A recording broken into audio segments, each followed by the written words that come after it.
لا إله إلا الله محمد رسول الله عليه صلاة الله وآله والأحبة لا إله إلا الله. Assalamualaikum warahmatullahi wabarakatuh. Alhamdulillah, innalhamdalillah nahmaduhu wa nasta'inuhu wa nastaghfiruh wa na'udzu billahi min syururi anfusina wa min sayyiati a'malina. May yahdihillahu fala mudhillalah wa may yudlilhu fala hadiyalah. Asyhadu an la ilaha illallah bi wahdaniyah. Asyhadu anna Muhammadan abduhu wa rasuluhu la nabiyya wa rasulla ba'da. Faqad qala Allah ta'ala fil kitabihil karim ya ayyuhalladzina amanu taqullaha haqqa tuqatih wa la tamutunna illa wa antum muslimun. Ikhwan wa ikhwa fillah rahimani rahimakumullah ta'ala jami'an ahlu ta'lim yang semoga senantiasa dirahmati oleh Allah Subhanahu wa ta'ala. Alhamdulillah, segala puja dan pujian milik Allah, untuk Allah dan juga karena Allah Subhanahu wa ta'ala. Salam dan juga sholawat tetap tercurah kepada uswah sekaligus juga qudwah, dan mudah-mudahan Allah Subhanahu wa ta'ala melimpahkan hidayah taufik kepada kita seluruhnya sehingga Allah memberikan keistiqomahan untuk mengikuti risalah tauhid, risalah Islam di atas titian jalan yang lurus. Allahumma amin. Sampai di surat yaitu Al-Imran ayat 4 sampai 6. Di sana Allah Subhanahu wa taala berfirman. Allah Subhanahu wa taala berfirman dalam surat Al-Imran ayat 4 sampai 6.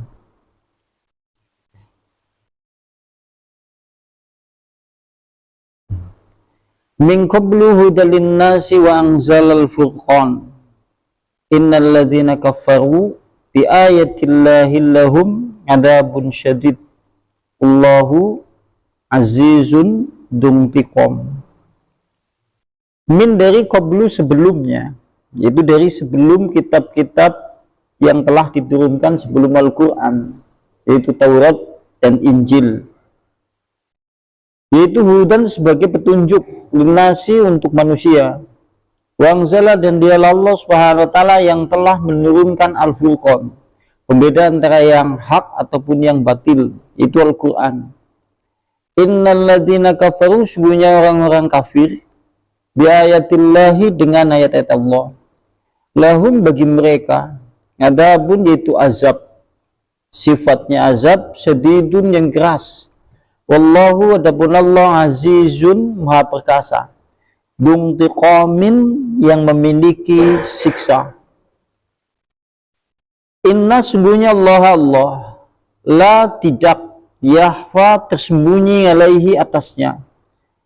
Apa yang kemudian tidak tersembunyi atasnya yaitu syai'un sesuatu fil ardi di permukaan bumi, wala dan juga tidak tersembunyi fis sama'i sesuatu yang ada di langit. Huwa dialah Allah Subhanahu wa ta'ala alladzi yang yusawwiru yang dimana dia Allah Subhanahu wa ta'ala membentuk atau menciptakan, kemudian membentuk kalian semuanya fir arhami di rahim, kaifa bagaimana yasha'u kemudian dia memprogramnya atau membentuknya. La ilaha tidak ada illa kecuali huwa dia Allah Subhanahu wa ta'ala al-azizu yang maha perkasa, al-hakim maha bijaksana. Kalau seandainya kita terjemahkan mulai dari ayat 4 sampai 6 surat Al-Imran, itu Al-Quran di mana Allah Subhanahu wa ta'ala menurunkan Al-Quran yaitu sebagai Al-Furqan, pembeda antara yang hak dan yang batil. Yang diturunkan sebelumnya juga ada yaitu kitab Taurat ataupun Injil sebagai petunjuk untuk manusia. Sungguhnya orang-orang yang kafir dengan ayat-ayat Allah Subhanahu wa ta'ala, maka bagi mereka azab yang keras atau azab yang pedih. Sungguhnya Allah Subhanahu wa ta'ala yang maha perkasa, maha memiliki yaitu azab. Sungguhnya Allah Subhanahu wa ta'ala tidak ada yang tersembunyi sesuatu apapun baik yang ada di langit ataupun di bumi bagi Allah Subhanahu wa ta'ala. Dialah Allah Subhanahu wa taala yang menciptakan kalian di dalam rahim-rahim ibunya. Lantas bagaimana kemudian dia Allah Subhanahu wa taala membentuknya? Tidak ada Tuhan kecuali Dia Allah Subhanahu wa taala yang maha perkasa lagi maha bijaksana. Surat Ali Imran ayat 4 sampai dengan ayat 6. Dan kita lihat penafsirannya sekarang. Di sana Allah Subhanahu wa taala berfirman pada kalimat innal ladzina kafaru bi ayatillah. Sungguhnya orang-orang yang kafaru mereka telah ingkar bi ayatillah dengan ayat Allah. Maksudnya adalah jahadu, mereka yaitu menentang dengan ayat Allah. Sehingga melbunung bahasa Indonesia kenek jahujah, kemudian kalimatnya bahasa Arab jahadu artinya menentang. Melbunung bahasa Indonesia jadi jahat. Wong jahat wong jahat bahasa Arab juhud artinya mengingkari atau menentang. Biha dengan ayat Allah. Berarti mereka telah menentang ayat Allah Subhanahu wa taala. Sekaligus kemudian mereka mengingkarinya. Kemudian mereka kembali kepada jalan yang batil. Maka itu yang disebut dengan kafaru. Yang disebut kafaru di dalam ayat ini maksudnya adalah mereka menentang, mereka mengingkari, kemudian menempuh jalan yang batil. Maka ini yang dimaksud kafaru pada ayat ini. Sehingga kalau diartikan seperti itu, sesungguhnya orang-orang yang menentang, sampai ngerti menentang? Menentang kan ingkar kambing lawan. Kan iya, mengingkari tok kalimat yang biasanya itu menentang. Tapi nek wis menentang berarti wis ingkar ngelawan. Bahasanya dek apa? Nek Jawa nih. Nolak terus bantah ngelawan, jenengannya apa? Banggel lagi apa Pak? Iya. Wa ankaru, dan mereka sekaligus ingkar. Setelah kemudian mereka menentang sekaligus mereka ingkar, kemudian mereka menempuh jalan berbeda. Yang ditempuh dari orang yang beriman maksudnya adalah jalan yang batil. Sehingga mereka menempuh jalan yang tidak ditempuh oleh orang yang beriman. Maka ini yang dimaksud dengan kafir pada ayat ini. Kalau saja kita artikan seperti itu, sungguhnya orang-orang yang menentang, sungguhnya orang-orang yang ingkar, kemudian dia menempuh jalan yang batil, tidak menempuh jalan orang yang beriman. Maka inilah yang dimaksud mereka adalah orang-orang yang kafir kepada ayat Allah. Kalau saja kita terjemahkan seperti itu, akhirnya, ya, manusia banyak enggak? Yang jenengannya nantang. Klinik zaman sekarang sih tingkatan kekafirannya mungkin tidak sampai kalimat juhud, mungkin hanya sekedar pengingkaran, tapi sisi lisannya, sisi perbuatannya ngingkari. Wong percaya, iyalah, yang dia percaya ayat Allah benar. Aku ya percaya Allah yang memberitakan surga jelas benar. Ning ora tahu menempuh jalan menuju surga. Kini menurut sampean termasuk orang yang ingkar enggak? Ingkar. Makanya kalau di kitab yang lain, ini di kitab yang lain. Kitab yang lain menyebutkan bahwa kekafiran itu dibagi menjadi dua secara garis besar. Supaya nanti kita tahu, kafir maka dibagi menjadi dua. Satu disebut dengan kufru akbar, kekafiran yang besar. Kalau kemudian kekafiran yang besar pelakunya yahruju minal millah, keluar dari agama Islam. Wong lakoni kekafiran dalam bentuk kekafiran yang besar, maka dia dihukumi yahruju minal millah, keluar dari agama Islam otomatis. Kemudian yang berikutnya yaitu kufur ashor, kekafiran yang kecil, pelakunya tidak keluar dari Islam. Kemudian minal lughah, kalau secara bahasa kafir itu memiliki makna macam-macam. Artinya kafir kalau diartikan sesuai bahasa, satu artinya itu asyaddu, tertutup mata hatinya dari petunjuk Islam, tertutup mata hatinya dari kebenaran, tertutup mata hatinya dari ketaatan kepada Allah, kufur. Wong dijak ibadah orang gelem kufur. Karena apa? Tertutup mata hatinya. Sekalipun dia kayak ngomong bener, iya yang ngerti lah. Wong sholat orang anak leke, wong ngaji orang anak leke. Ning ora tau ngaji atau sholat, disengi orang gelem. Itu juga kufur. Tapi kemudian kufur dalam segi aspek bahasa tertutup mata hatinya. Nah, atau kemudian kalimatnya terhapus. Sebenarnya kafir juga memiliki arti terhapus. Maksudnya adalah karena orang-orang kafir, jika kemudian dia tidak bertobat kepada Allah, besok semua amalan kebaikannya terhapus. Kan kadang-kadang hari ini kita disuguhi dengan subhat-subhat atau pengajaran-pengajaran yang kelihatannya benar tapi menipu. Contoh, ada seorang tokoh yang agak terkenal di dunia maya. Dia berkata, kata siapa keyakinan selama ini itu kaum muslimin itu salah. Kata mereka orang Islam sekalipun dia berzina, sekalipun dia merampok, sekalipun dia berbuat jahat, asal kemudian dia Islam maka dia masuk surga. Tapi kalau orang kafir kemudian dia baik, dia dermawan, dia suka memberikan harta bendanya kepada fakir miskin, dia masuk neraka. Apakah itu betul pemikiran yang seperti itu? Dia ngomong seperti itu.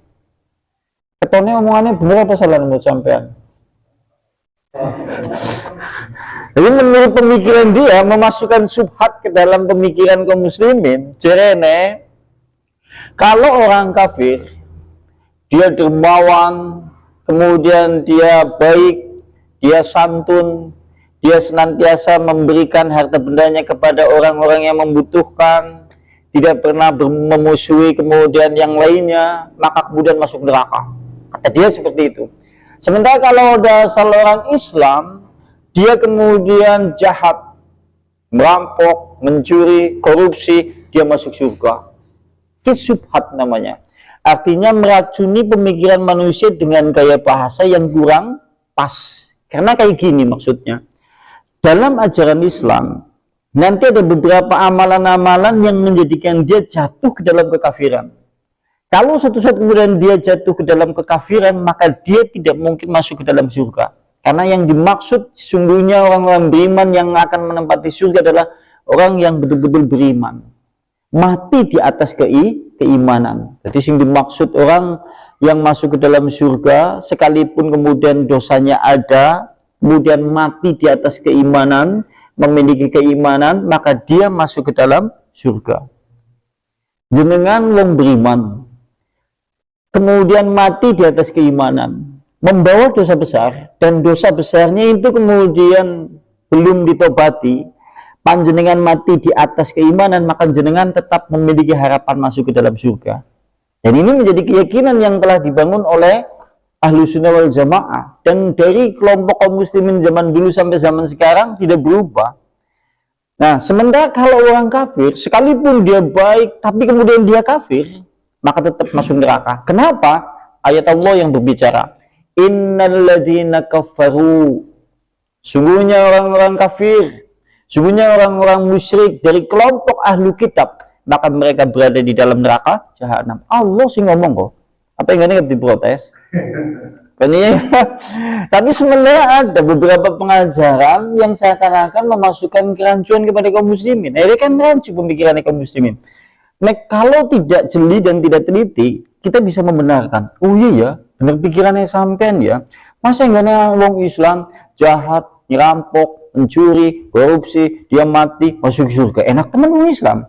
Tapi kami wong kafir, kemudian dia cenderung kepada dermawan, memberikan harta bendanya untuk orang miskin, mlebu neraka.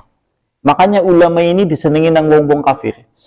Karena banyak kemudian ucapannya yang seakan-akan cenderung pada orang-orang kafir. Boleh jadi mungkin tidak diketahui yang dimaksud dengan kafir itu apa. Karena kita tahu secara bahasa saja, kafir adalah terhapus. Karena secara bahasa, kafir artinya terhapus. Maksud terhapus di sini adalah amal kebaikannya terhapus.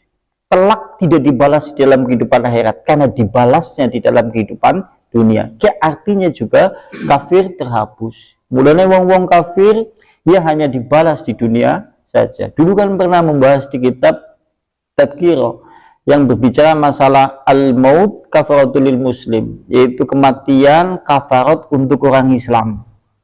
Di antaranya adalah jika ada orang kafir, dia kemudian baik, dia dermawan, dia kemudian memiliki harta benda yang banyak tapi kemudian diberikan untuk orang yang membutuhkan, maka kebaikan-kebaikannya itu dibalas di dunia dengan kesehatan, rezeki yang luas, kelapangan, ketentraman. Jika kemudian kebaikannya itu ada, kemudian jadwal matinya tiba, maka kemudian Allah meringankan sakaratul mautnya. Dulu kan pernah disinggung di kitab Tadhkirah. Tapi jika ada orang beriman, dia memiliki dosa-dosa. Orang beriman memiliki dosa-dosa, maka dosa-dosanya akan dibalas di dunia. Bentuknya adalah kafarat supaya kelak di akhirat tidak disiksa. Bentuknya adalah sakit. Tapi orang beriman, sakitnya orang beriman merupakan kafarat untuk dosa-dosanya. Sakit, musibah, atau segala kesengsaraan hidup, bahkan sampai duri yang menancap di tubuhnya, itu adalah kafarat untuk orang-orang yang beriman. Asal orang beriman, kalau sakit berarti dosa-dosanya sedang diampuni. Oleh karena itu dulu ulama salafus saleh, jika dalam hitungan 1 bulan tidak sakit, dongan meriang. Ulama saleh biyen, salafus saleh kalau dalam bilangan 1 bulan kok tidak ditimpa sakit, mereka berdoa kepada Allah untuk meminta sakit. Karena mereka tahu sakit adalah kafarat untuk dosa-dosanya. Dewek sehat 70 tahun, meriangnya sebulan, mulai jaluk tulung-tulung yang meriang 10 tahun. Dia kan gitu ya. Nah ini kan dulu pernah disinggung. Makanya ada ayat Al-Quran yang memberi satu isyarat kalau kafir itu artinya terhapus. Contohnya adalah wa kaffirnanna syai'atina. Wa kaffir, ya Allah hapuslah nganna dari kami syai'atina, yaitu kesalahan-kesalahan kami. Karena arti kafir artinya adalah terhapus. Berarti nek wong kafir ya sudah terhapus amalan-amalan solehnya. Maka kekafiran di sini secara syar'an itu secara syariat sekarang. Tadi menurut bahasa. Kalau menurut syariat yang dimaksud dengan kufur atau kekafiran dodul imani, lawan dari keimanan. Kalimatnya anonim dari keimanan. Sampai kalau suatu saat ditanya, ciri-ciri amaliyah atau amal ibadah wong beriman ngapa ya? Sholat. Lawan dari wong sholat apa? Orang sholat. Berarti maksudnya adalah sholat iman, orang sholat orang iman. Karena yang namanya kekafiran itu adalah dodul iman, lawan dari keimanan. Ketika orang mukmin kemudian bertauhid, maka orang kafir syirik. Ketika orang beriman mendirikan sholat, maka orang kafir adalah tidak sholat. Oleh karena itulah Rasulullah bersabda, Rasulullah kan ngomong, al-ngahdu, janji yang aku berikan atas umatku di antara diriku, di antara umatku adalah as-sholah. Janji yang Allah tetapkan kepada Rasulullah, kepada umatnya adalah as-sholah. Wa man tarukaha, maka barang siapa kemudian meninggalkannya, faqad kafara, maka sungguh dia kafir. Rasulullah sampai seperti itu, sampai-sampai kalau di dalam hadis yang lain pembeda antara musyrik, antara kekafiran, antara orang beriman adalah as-sholah, sholat, atau meninggalkan sholat. Kan kalau seandainya kita lihat dari istilah syariat, al-kufru yang dimaksud dengan kekufuran menurut syar'an yaitu syariat dodul imani, lawan dari iman atau anonimnya iman. Lawan kata dari iman. Maksudnya, fa innal kufra, karena sesungguhnya kekafiran ngadumul iman billahi wa rasulihi. Karena yang namanya kekafiran adalah meniadakan iman kepada Allah dan Rasulnya. Panjenengan harus pahami kategori kalimat iman. Iman kalau dalam istilah yang dibangun oleh ahlu sunnah wal jamaah, rukunnya kan ada telu. Diucap nganggo lisan, atau dasar pokok orang beriman itu kan ada telu. Diucap lisan, diyakini nganggo hati, dibuktikan dalam bentuk perbuatan. Ini kan sudah diatur dari zaman dulu. Artinya seperti ini, ada orang yang mengaku dia beriman kepada Allah dengan lisannya, hatinya juga percaya yang menciptakan langit dan bumi adalah Allah saja, yang menurunkan hujan, yang mematikan, hidupkan, yaitu hanya Allah saja, tetapi tidak menunaikan perintah-perintah Allah, maka yang seperti ini bukan orang beriman. Berarti nek anak kalimat iman jenengan harus ngepasi, diucap nganggo lisan, dibuktik nganggo perbuatan, diyakini dalam hati. Atau dia beramal soleh atau mendirikan sholat, ngaji dan yang lain-lain sekaligus kemudian dia juga adalah orang yang beriman. Seakan-akan dia orang beriman, sholat, ibadah dan yang lain-lain, lisannya juga berkata, tapi akidahnya syirik. Ini juga bukan orang beriman. Deweknya ibadah, deweknya sholat, mengucapkan kemudian berkata Allah, Allah, Allah, Allah, tapi akidahnya adalah syirik, maka ini juga tidak disebut sebagai orang beriman, karena lawan meniadakan yaitu keimanan. Karena yang dimaksud dengan kekafiran adalah meniadakan bentuk kekafiran atau meniadakan bentuk keimanan kepada Allah Subhanahu wa taala. Karena yang jenengane kekafiran adalah meniadakan keimanan kepada Allah dan Rasulnya. Itu seperti itu. Dan berikutnya, sawa'un kana mangahu takdzib. Sama saja, entah itu kafir pendusta atau kafir yang mendustakan ayat Allah. Maksudnya seperti ini. Karena kadang-kadang ada orang yang termasuk kufur takdzib. Kufur takdzib adalah kekafiran yang mendustakan apa yang Allah tetapkan. Surga menurut Anda ada? Ada. Nah, nek ana wong ora percaya ki jenenge kafir. Oh, jare sapa surga ana? Sampai ini sudah mengana kafir. Jadi itu maksudnya. Neraka menurut keyakinan orang beriman ada enggak? Kalau suatu saat ada orang kemudian ragu atau bahkan kemudian dia mengingkari, kafir. Yang namanya yaumul mahsyar, kemudian hari kebangkitan setelah kemudian manusia mati, keyakinan orang beriman itu diyakini enggak? Kalau suatu saat kemudian orang ingkar dan mengingkari, namanya kafir.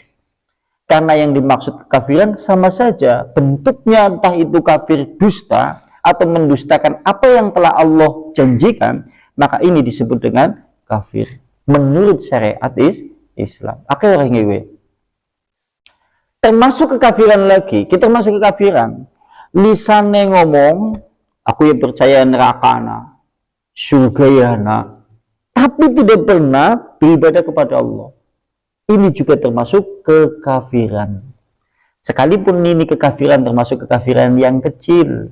Jadi DWK yakin surga ana, neraka ana, ini waktu ibadah. Ya kafir juga, tapi kekafiran yang kecil. Tapi kalau kekafiran yang besar, diantaranya dia bisa percaya kan di surga.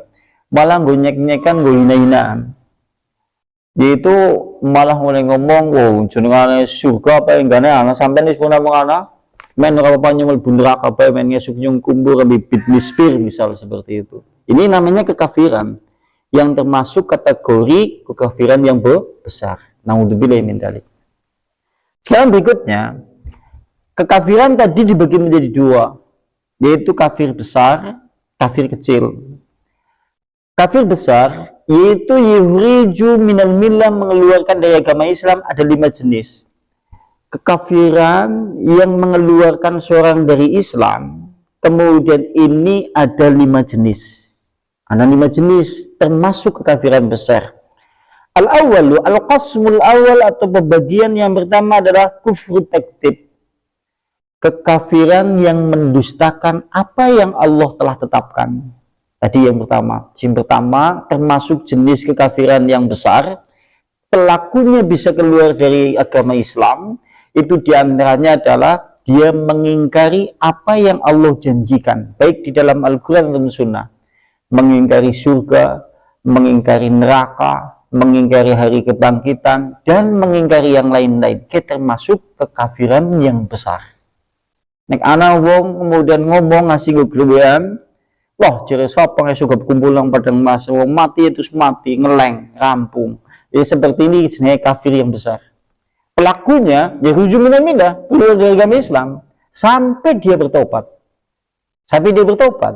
Sehingga dia dihukumi kufur. Oleh karena itulah tadi ucapan yang diucapkan oleh ulama yang mengandung syubhat tadi seperti itu.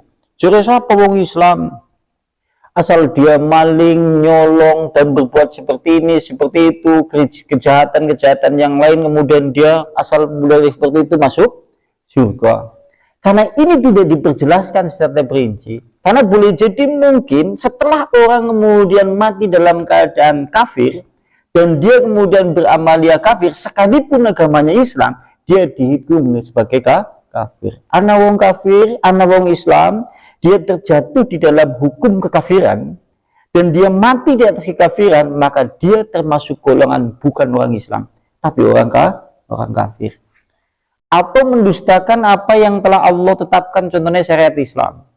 Syariat Islam kan ya, memotong tangan untuk pencuri dan yang lain-lain. Contoh kalau suatu saat ada orang yang mengingkari lah Jadi siapa lah yang jenengane hukum memotong tangan jika diterapkan di dalam kehidupan dunia ya pas. Yang seperti ini ingkar. Termasuk yaitu takfir kadzib atau mendustakan ayat-ayat Allah Subhanahu wa taala.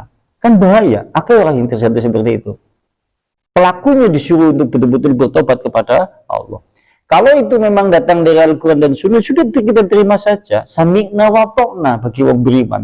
Udu sami'na wa asaina. Kami mendengar, kami kemudian ingkari. Na'udzubillahi min ya.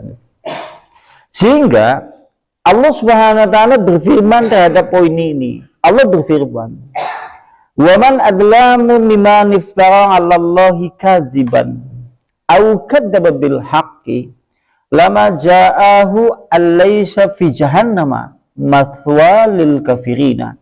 Surat Al-Ankabut ayat 68. Surat Al-Ankabut ayat 68. Siapakah yang lebih dolim dari siapa saja yang mengada-ngadakan kepada Allah Subhanahu wa taala itu kedustaan.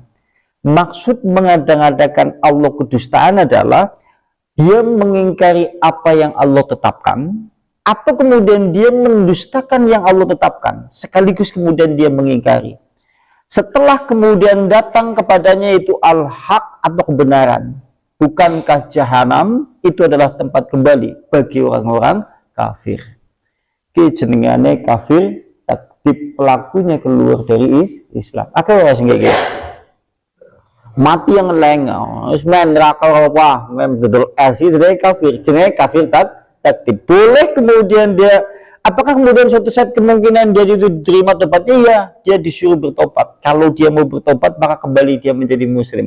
Tapi kalau dia tetap sampai mati keadaannya seperti itu, dia jatuh ke dalam hukum kekafiran takdib.